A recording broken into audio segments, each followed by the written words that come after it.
Good evening. I'm going to call to order the January 8th, 2020 meeting of the Garrison Board of Education, regular meeting of the Garrison Board of Education. As always, please rise for the Pledge of Allegiance. Richard, you ready? Yep. Okay. I pledge allegiance to the flag of the United States of America and to the republic for which it stands, one nation, under God, indivisible, with liberty and justice for all. All right. First order of business, and no small feat here, is to administer the oath of office to the interim superintendent, Dr. Deborah Jackson. You ready, Beth? I'm ready. Deborah? Do we stand for this, or we can sit? No, you can all sit. Please repeat after me. I, Dr. Deborah Jackson, I, Dr. Deborah Jackson, do solemnly swear do solemnly swear that I will support the Constitution of the United States that I will support the Constitution of the United States and the Constitution of the State of New York, and the Constitution of the State of New York, and that I will faithfully discharge and that I will faithfully discharge the duties of interim superintendent of schools the duties of the interim superintendent of schools according to the best of my ability. according to the best of my ability. Thank you. You will sign.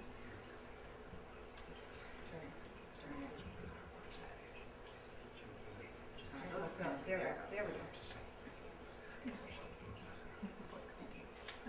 Congratulations. Welcome. It's a pleasure. Terrific. A round of applause. I think we applaud that. My first announcement is that we want to welcome Dr. Deborah Jackson to our community, and I hope that you find it to be as engaging and as powerful and as interesting and as challenging and as rewarding as we all do. So, yeah, welcome. Sure, others will have their moment before comment, but I'm going to take that. The second announcement I have is that district-wise, the superintendent search committee is in, search firm is in full effect. Applications are out. The public should know that we're starting to receive applications. They're beginning to trickle in, and it all looks healthy and promising in these early stages. I wanted to underscore January 16th as the day in which district-wise will be on campus offering all types of fora at 1 p.m. for students. Correct me if I'm wrong, Alex. 1 p.m. for students, mainly 8th graders and student government students, to be able to speak to the district-wise consultants. At 2 o'clock will be a forum for parents who are picking up their children and may want to meet the district-wise folks and give their input. And that will be from 2 to 3 so that they don't have to come back later. There also will be a meeting that day with staff, with the consultants. And at 7 o'clock will be an all-community forum. If they can't make that date, the board, Jocelyn Epicello mainly, and a few others, will be hosting a forum on Saturday, January 18th at 10 a.m. at the Desmond Fish Library. Okay, so Saturday at 10 a.m., the Desmond Fish Library. Yes? Can I ask a clarifying question? Sure. For the 2 p.m. session, Yes. you mentioned parents, but all committee members are invited to that as well. Yes, yes, yes. It was designed to capture a particular population, but any forum, minus the ones that are student-related, we encourage community members really to definitely come at 7 o'clock. So, James, how do you envision that meeting going? Any agenda, or people just get up and say what they think about? Well, the consultants have a format, and that format will generate input. And they have done, this is one of the reasons that you go with a consultant, is so that they can foster the kind of productive conversation. So it'll be managed conversation. There'll be prompts for people to think about what they would like to see in superintendent. And if you've been part of this process in the past, I think it's pretty pro forma, but it's an interesting moment where you hear the diverse priorities and values that make up a community, and I think that's what you're likely to hear. I would not recommend board members attend so that those conversations can move freely.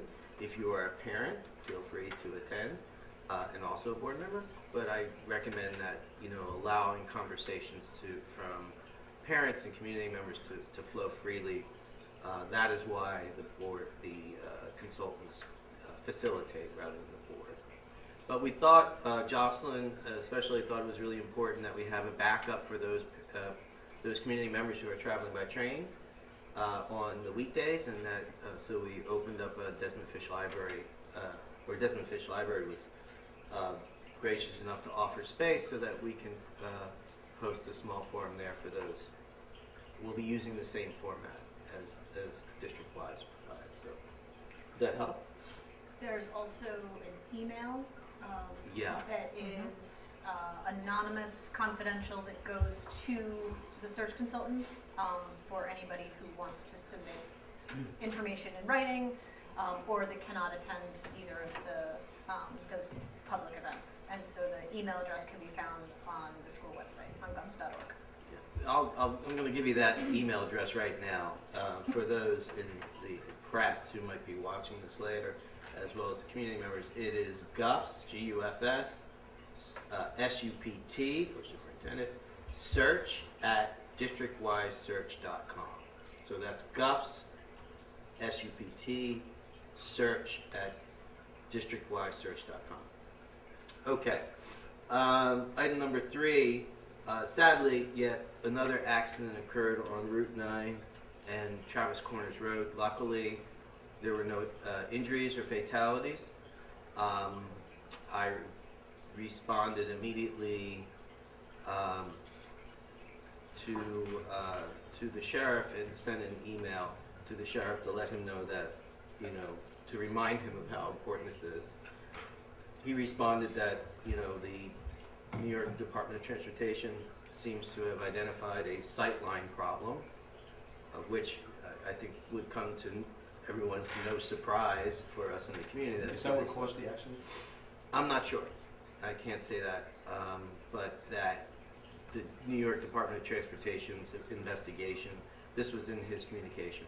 But I just want you, and Deborah, I've asked Deborah to draft another letter to New York DOT to make sure that they continue to know that this is something that we should not let up on. That addressing that traffic concern should be a high priority for the district. Okay? All right. The accident involved a parent, kindergarten. So I want to thank Deborah for being on top of that and following up, as well as Michael, I believe has been in communications. District clerk search. As we all know and are sad and are happy for our district clerk, Beth Murphy will be retiring. We are amidst a search for that. That continues to progress. That is progressing. We actually have a date when all applications are due. We're scheduled for Monday to start reviewing those applications, and we certainly will need board input. And we're looking for an executive secretary, district clerk. So it's a large position, and there's big shoes we have to fill with Beth Davis. Yes. And as a side note, that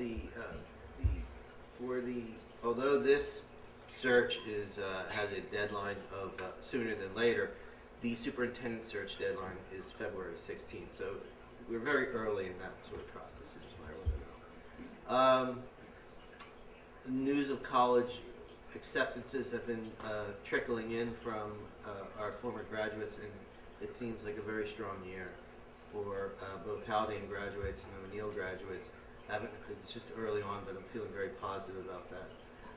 Speaking of O'Neill, they'll be joining us on what particular date will that be? On the next board meeting, which is January 22nd. January 22nd. They will be here presenting to us on their various programs. If you remember, we won't be doing a joint meeting this time around. They'll be coming to us and doing a presentation and presenting data or testimonies to their Garrison School students' experiences in the O'Neill High School. Okay, so we'll expect visitors next time around. And that's about it, okay? Any questions for me? David, a satisfactory answer? You good? Okay. Then superintendent's remarks. Deborah? Just very simply, thank you to the community. They have been so very welcoming. The notes, the introductions, everyone has been generous in their time, introducing themselves.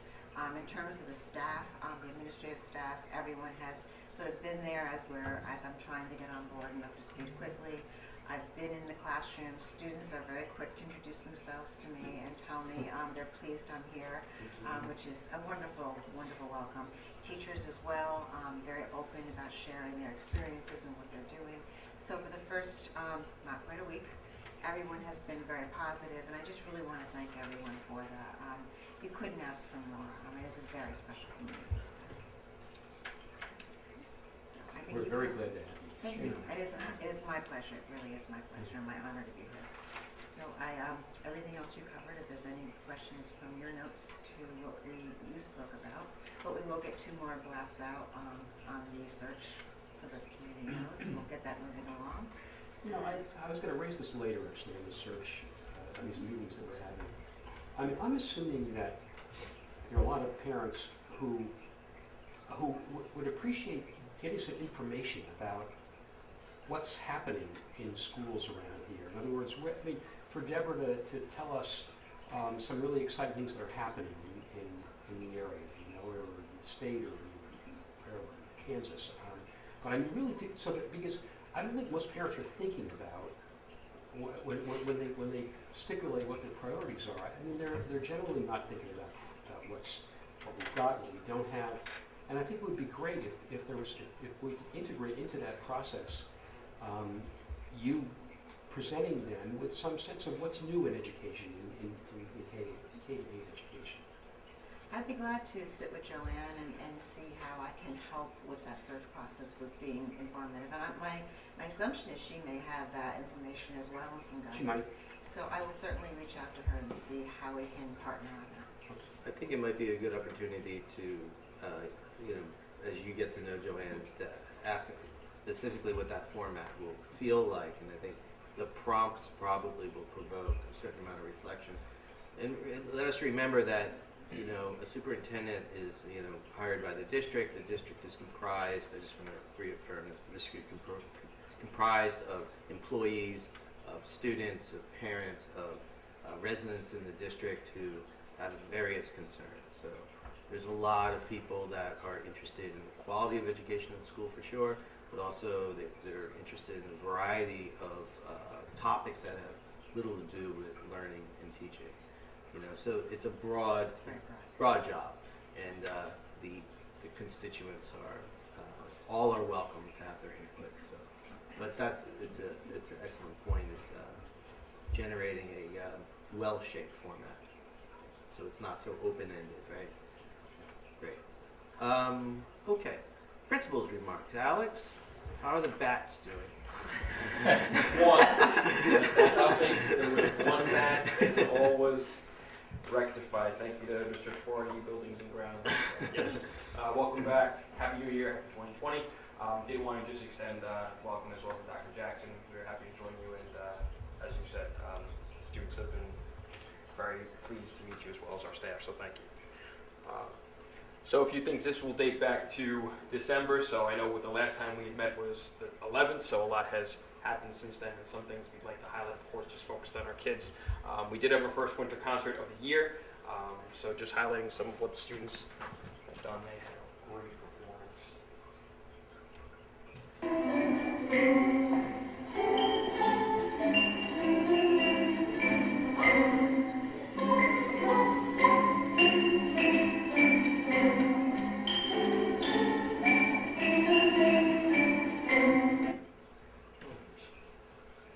So, and while I would also like to take this opportunity to Mr. Connors, of course, from the beginning of the concert to the end, it began with the students and their introductions, and it ended with that as well. So I did want to extend to him. I did also want, as an aside, to Ms. Romano, who was kind enough to, you will hear the sound quality is markedly different. She was kind enough to have that, so hopefully, as I'm able to share these things, it will give a nice presentation of what our students are doing. The other thing as well on that day, so actually on the 6th and 13th were our parent-teacher conferences, and I did just want to recognize the middle school team because they not only had full days of parent-teacher conferences on both of those Fridays, they also did extend on the day of the concert. They were here from the end of the school day through just about the beginning of the concert. So that was time that our parents needed. We needed to make sure, and I appreciate them as well as our parents making that much needed time. So I wanted to recognize them. We did also fit in. I managed to get on to one of the, and I managed to squeeze into one of those photographs as well. So Mrs. Giuliano and Mrs. Stevenson were kind enough to arrange a trip to Bear Mountain. A lot of our parents were able to attend. It was wonderful just right before the break. Mr. Beckley was kind enough to join us as well. It was a wonderful day. Truly appreciate this. Just speaks to the dedication of our teachers and our staff, not only in the classroom but outside. It had been a few years since I've been there. Thankfully, I don't think there's any footage lingering as far as I know. Did also want to congratulate Mrs. Moser, our school monitor and afternoon crossing guard. She actually was awarded, I have the official title, I want to make sure, Cold Spring Fire Company 2019 Firefighter of the Year, which was quite impressive. Quite a prestigious award. She was kind enough to come into the kindergarten class before break, so they were absolutely in awe of the award. She did visit the third grade as well, and this just speaks to the people who we have here and just their commitment not only to the school community but to the greater community as well. So congratulations goes out to her. We've had a wintry few weeks, so in that we know Mr. Tuardi, as I said, in the buildings and grounds crew have been hard at work. Making sure that everything is clear and safe, so thank you to them, and just they have been doing an unbelievable job. And just in terms of upcoming events, some were mentioned already, as James had mentioned the schedule coming up next Thursday. We do have the middle school winter play, Chateau La Roche. Miss Liz, Mr. Young has worked on an absolutely wonderful design. They've been rehearsing, a set design, they've been rehearsing all week, so there will be a preview for students. It is open to parents to attend as well at 2:25 on Friday. And then the full-length performance will be that evening, so we're all welcome to attend. Nurse Melissa will be offering a CPR training course this coming Saturday as well, which is, of course, open to the community and to the parents as well, which will be here in the library at 10 a.m. And then also, as well as James had mentioned, some of the times, student forum, community forum involving parents as well, of course, at the staff forum from 3:30 to 4:30, and then another community forum that same evening. And then, as we always say, it would not be possible with the work of all our constituents and stakeholders working together, so we appreciate that continued work in 2020. As always, the updates will be sent through the Cougar Corner, and interestingly enough, we have gone international. There are actually people who are viewing not only in this country, but abroad in Bristol, as well as Ireland, so it's nice to see. So. You're getting some hits. Yes. All right, terrific. Global. Questions for Alex? I have a question. We have an upcoming environmental education committee Yes. on Friday, I think? Yes, that will be the 17th? discussion group next Friday, yes, at 3:30, yes. Can people participate by Zoom? I can coordinate that, sure. Okay. If people aren't able to make it in Yeah. person. Sure. We just, what time is it, so people know? It's at 3:30.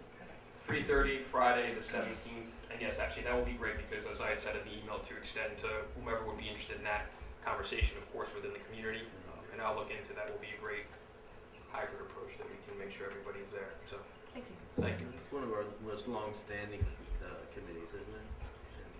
I believe so, yeah. It's an important one. All committees are important. I have a question for you about in performances in the past, plays and whatnot, we're using the gym still, correctly? Yes, as I affectionately like to call it, the gymatorium. In Yes. the gymatorium, right. It functions as well.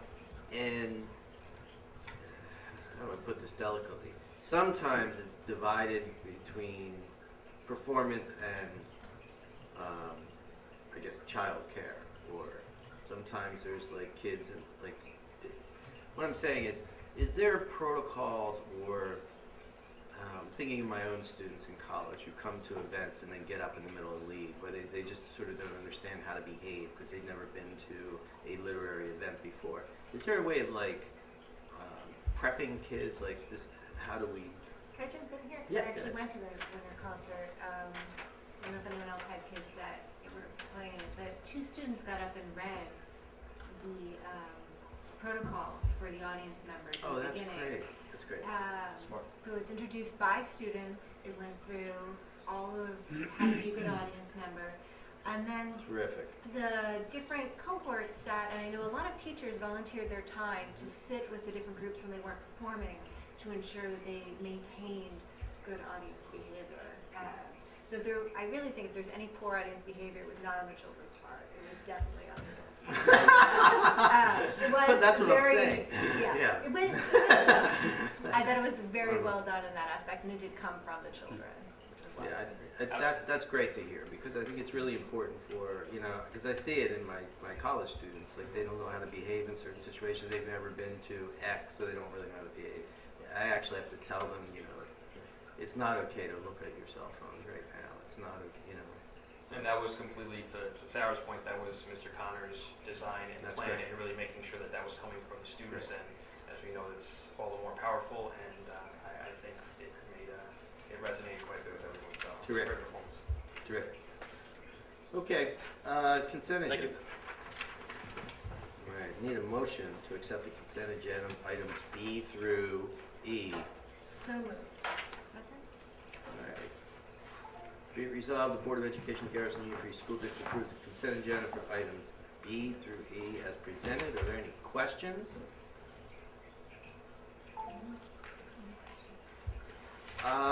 Designating the date of the budget vote as May 19th, 2020. Is there anything you want to talk about the budget process this year that might be particular, or budget calendars or anything like that? I want to say that it's pretty much going to be like it has been for the last few years. I want to say that we cut back on one of the workshops, the Saturday workshop. That was what's being proposed.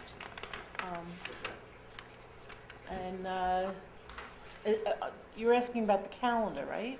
I'm asking about anything about the vote, or the, Uh, you want to share with us at this moment? Well, we do have a little snafu in the vote, and Beth might be able to help a little bit with this discussion. Because of the timing of our vote, the school vote this year, and the primaries, and the extension of the voting periods that are going on, the county will not help us with getting voting machines. And it's not just Garrison, it's the whole county. And so Beth and I have basically been on the phone since the beginning of December, trying to scramble and figure out this, with every other school district in the county. And it's not, Putnam County is not the only county that is facing this, but you're very limited on where you can get voting machines. So Putnam County basically decided right away, let's get on board and get some machines. So right now the game plan is we're renting our own machines. It's going to cost the district more money, as well as every other district in the county. All the machines will be going to Carmel, and Carmel has graciously allowed us to store the machines there until we're ready to pick them up. I have a verbal agreement right now with Haldane, which we're probably going to have to get a little more formal, to share the cost of getting the machines from Carmel to this side of the county. But the cost is probably going to be $6,000 to $10,000 more to run this vote this year because of this. It's not a one-time incident. It probably will happen again. And again, it's because the timing of the primaries and the presidential election, they have to hold on to the county machines and keep them sequestered for a certain amount of period. So our scheduled vote, and we can't change the date of the vote because that is a statewide vote as well, we're not allowed to use the machines.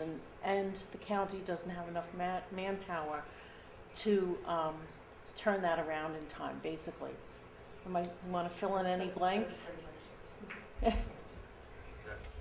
Okay, that's terrific. Well, not, No, it's it's terrifying. not. Sorry to ask, It's right? terrific that you're able to give us that information. I'm sorry that the Yeah. quality of the information. But I don't think that's gonna upset the vote. Worst case scenario, we could do paper ballots here. Our numbers are usually low enough that I don't see that as a problem, but I didn't want to introduce that, especially since we're gonna be having a new district clerk running the whole thing, so. Is there an argument to do paper ballots to save $10,000? We can do paper ballots. We haven't committed to anything else. It would take a lot longer, but there is no, there really is no law that says that we have to report our results that night, but most schools do, and most schools are accustomed to doing that, so it could take a lot longer to do a vote, even though we only get a few hundred people voting here. Because it's not just counting the budget vote, you're gonna be counting people that are being elected. I think there's 3 seats that are gonna be open for this election year. So it'll take some time to do that. It will be a lot quicker and a lot easier with the machines, and it's not something I would suggest to do. It's not something I would recommend. Right. I think I'd like to have it as a backup in case the machines, since they're not the county machines, we're renting them from the same people that provide it for the county, but if they're damaged somehow in transportation or whatever, they're not working properly, we might have a problem. That's why we're getting 2 machines rather than 1, although mostly we only use 1 machine during our voting. We always have a second one here as a backup. So right. it wouldn't be my suggestion to go that way. Okay. I see it as a backup. I think that I'm gonna have to bite the bullet and possibly think about buying a voting machine. Some school districts own their own voting machines, and then there's not a problem. Yeah, part of the deal is that you have not just a budgetary vote, but you have school board members, and then you might have referendums as well, which can, library referendum or any type of referendum could appear on the ballot. So it's not like we can just pull out. But other than that, it's gonna be all. Oh no, other than that. How much does a voting machine cost to buy? I don't know. I'm gonna say at least $12,000. Yeah. That was value several years ago. And we use 2. We must have one that's accessible for disabled. So we have one of those, and then we just have one regular one. Okay. We try to just use one, but we have to get 2 up and running. If you have one and something goes wrong with it, then you've got a problem. So it's always recommended to have 2. Does this happen every 4 years? So To get what? So that'd be $10,000 every 4 years. Versus, and then how long does a voting machine last if you buy it? the ones we've been using from the county, I had understood had a useful life of 5 years and one of the 10 years. It's the same machine. I can't answer that. It might be something to look into. I mean, really. I mean, if they're going to have, if they're going to be able to last us through a couple cycles, we probably save money that way. I don't know.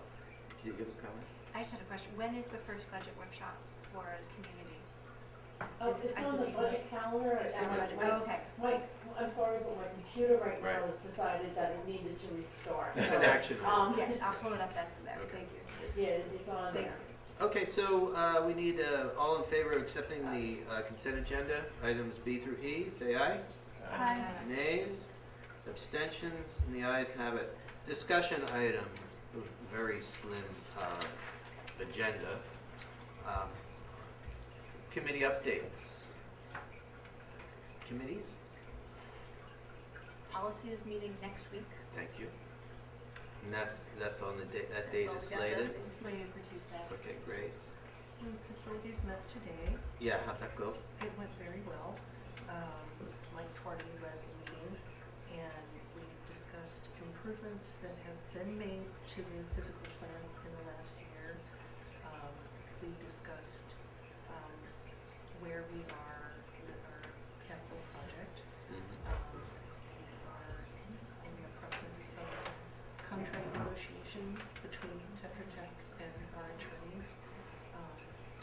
contents of which will be reserved for executive session, but yes, yeah.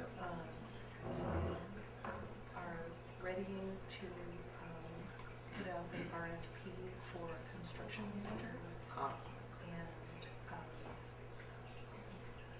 Mike also prepared and provided a list of items for the forthcoming budget that he wants to address in the building and in the field across the street and the playgrounds. All the playground areas need mulch. The field across the street needs better drainage. Needs to work on the parking area across the street by the field and put Article 4 there and get rid of the mud. He's going to have an arborist evaluate trees. And then the other exciting thing is that Eagle Scout and Haldane 9th grader Mateo Servan wants to do his Eagle Scout project for the Garrison School. oh, great. So he was thinking about lighting for the basketball court. Self-interested.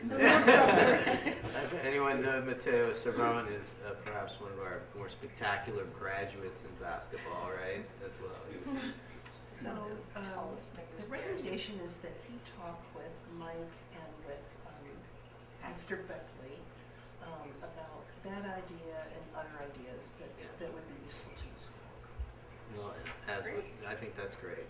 You know, I don't have any 2 cents with the basketball court, but you know, there's all kinds of good lighting options that are energy efficient and environmentally friendly, as well as what do they call that? Light shed, or was it right where you keep the lights, you direct the lights down so it's not so overt to the neighbors and all that. But there's some design features that can be investigated, and Mateo's a ambitious guy. So.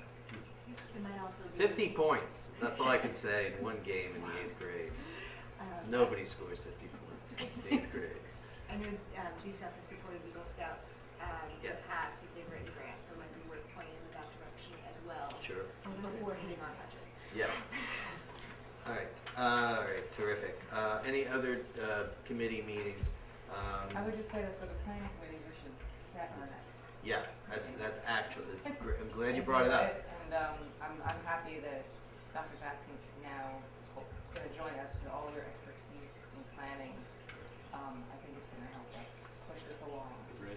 Yeah, I think that's I have that down here as mention this if no one else does. But yes, I think we'll have to set a date and sort of talk about the shape of things and where we want to go as far as the planning process goes.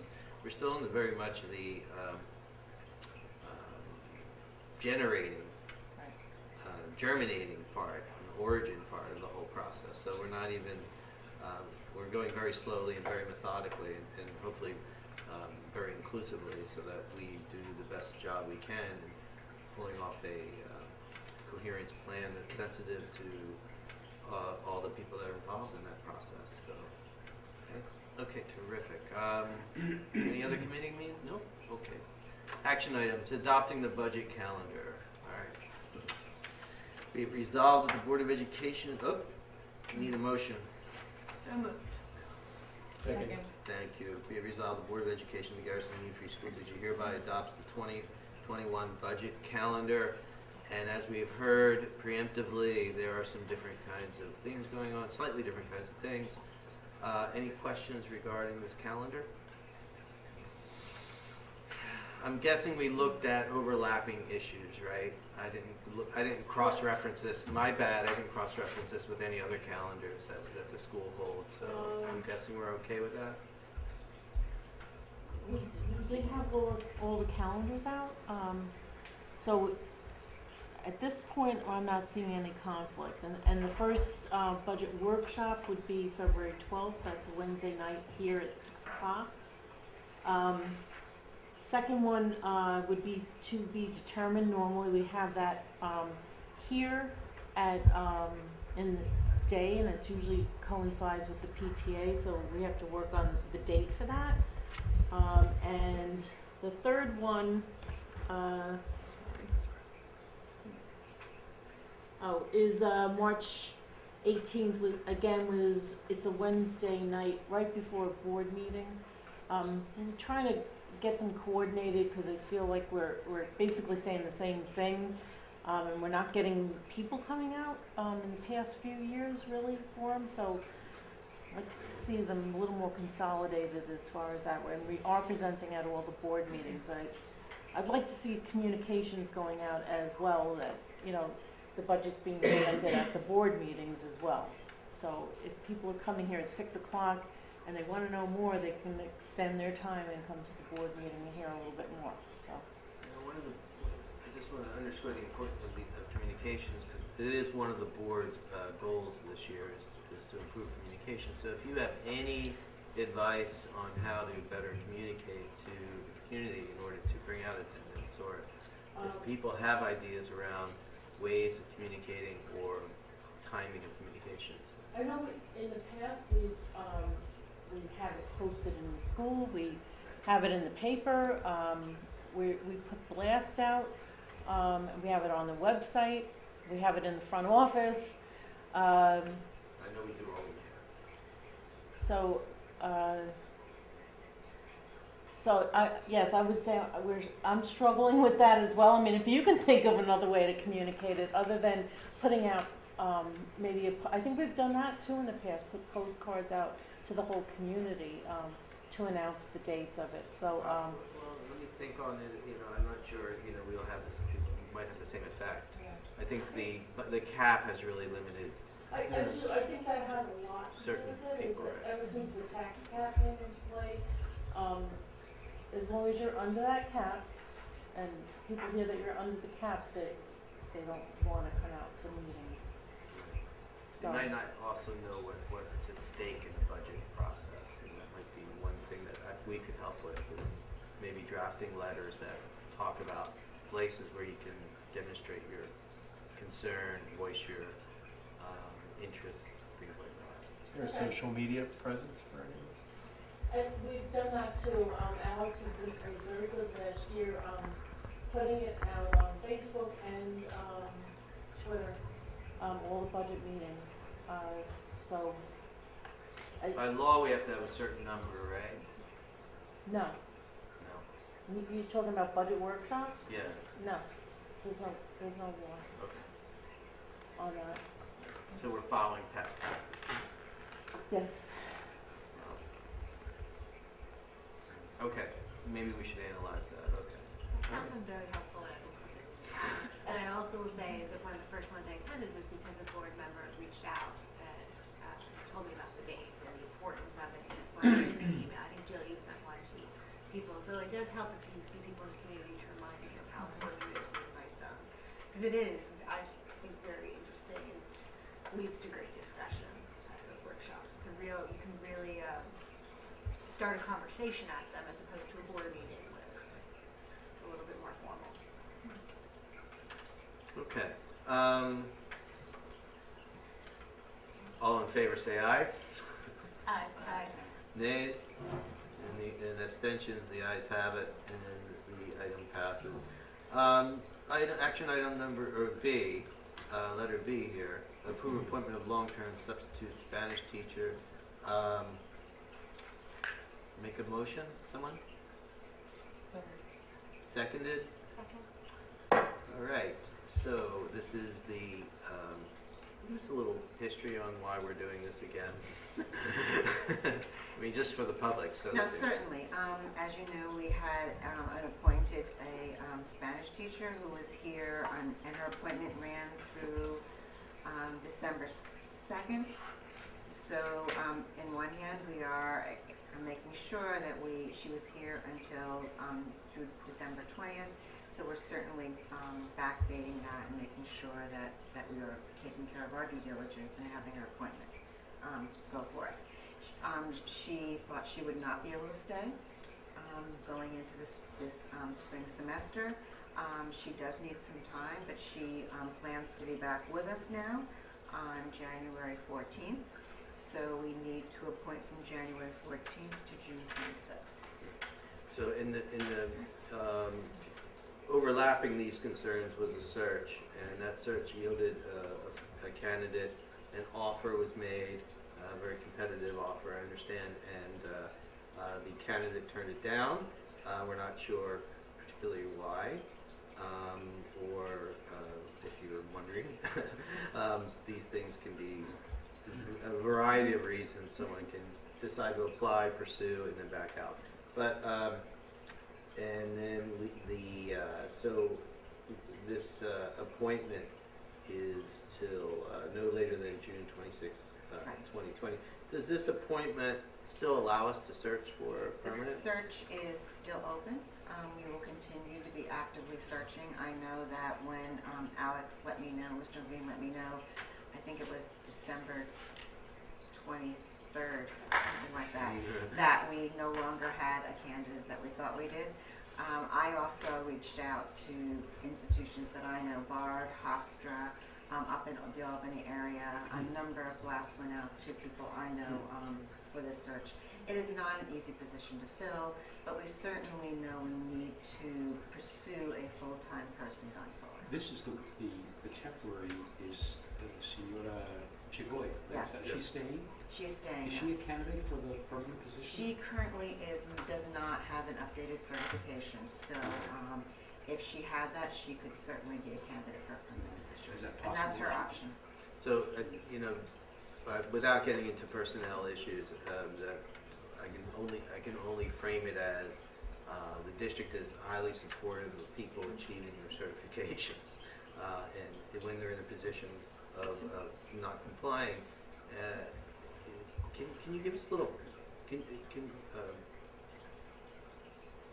For confidential reasons, I won't go into any more detail. But can you give us perhaps some reason you think that there's hard to get a candidate for this kind of position? I mean, do you have any understanding of the status of second language acquisition or teaching in that area or teaching in general? I think people who are fluent in another language, whether it be, I've searched for Latin teachers over the years, so any language, typically seem to find skills and positions in areas other than teaching. And so people want to teach elementary, they want to teach social studies. Many have some language skills, but aren't looking for this field. It has been a problem for the area districts. It is not unique to Garrison, I will say that. In fact, there are a number of area districts I know right now looking to fill positions from now until June 30th. They're telling me that as districts are, as universities are placing people, they are getting jobs almost immediately. There seems to be a few more candidates looking for positions upstate, but coming downstate with the cost of living is prohibitive for many of them. They're young students who would prefer maybe to live at home or find another way to have a position. Certain positions, and the wave changes. Certain years you can't find physics teachers, then all of a sudden there's a plethora of them. And right now I will tell you Spanish teachers are difficult to find. And so we will continue that search. We will continue doing the outreach. I am confident we will have a candidate for you permanent going forward. And I am very glad that Jennifer, Ms. Jacoya, is able to work with us. So I know that has been a very good relationship, and I'm pleased for that. And certainly, as you said, we are required as a board to hire certified people who have their certification. And for many reasons, things happen that under the new requirements, that things change. Certainly, we try to help people as much as we can here. Any other questions? I don't think so. Okay. So I need a motion. Did we get one? We did. We seconded it. Whereas, it's a long one, the district is in need of a Spanish teacher, and whereas Jennifer Chagoya served in this position as a long-term substitute for part of the 2018-19 school year and from August 28, 2019 through December 3rd, 2019, and whereas the board would like to continue to employ Ms. Chagoya in this capacity from December 4, 2019 through December 20th, 2019 at a daily rate of $150, and whereas the board seeks to continue Ms. Chagoya's employment until such time as a certified Spanish teacher is employed. Therefore, the Board of Education of the Garrison Union Free School District approves the appointment and continued employment of Jennifer Chagoya as a long-term substitute Spanish teacher from January 14th, 2020, until such time as notice of termination of the appointment is provided, but no later than June 26, 2020. Ms. Chagoya will be paid at a daily rate based upon BA Step 1. All in favor say aye. Aye. Nays, abstentions, and the ayes have it. Public comment?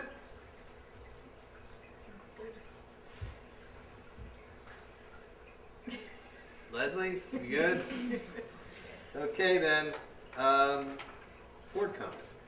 Just want to welcome Dr. Jackson and say how thrilled we all were at Sir Dallas when we heard you were accepting the position. Just your obvious, just already it's obvious your expertise and knowledge are gonna just be a real help for us. So, thank you. Thank you. Indeed, I'll extend the same welcome. I've already gotten to meet with you once. Really looking forward to working with you over the next couple months.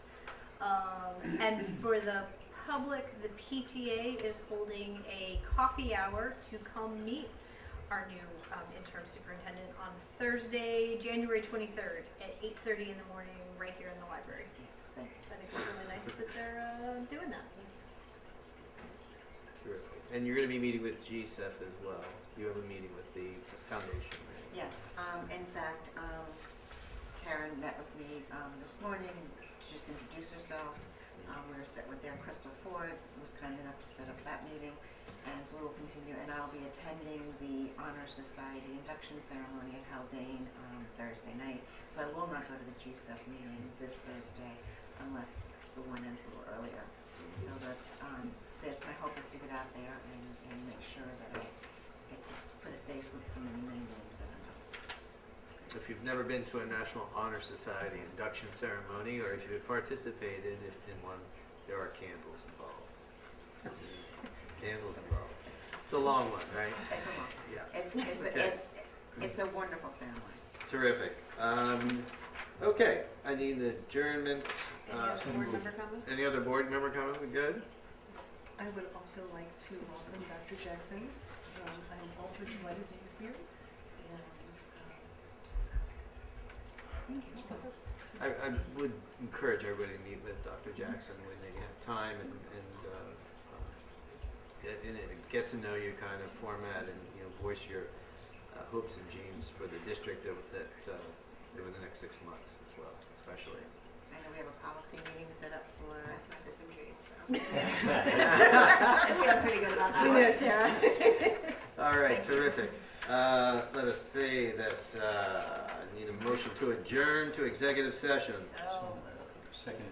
All right, be it resolved that the Board of Education of the Garrison Union Free School District adjourns to executive session to share confidential personnel information with Dr. Jackson and to review upcoming architectural contracts. All in favor, say aye.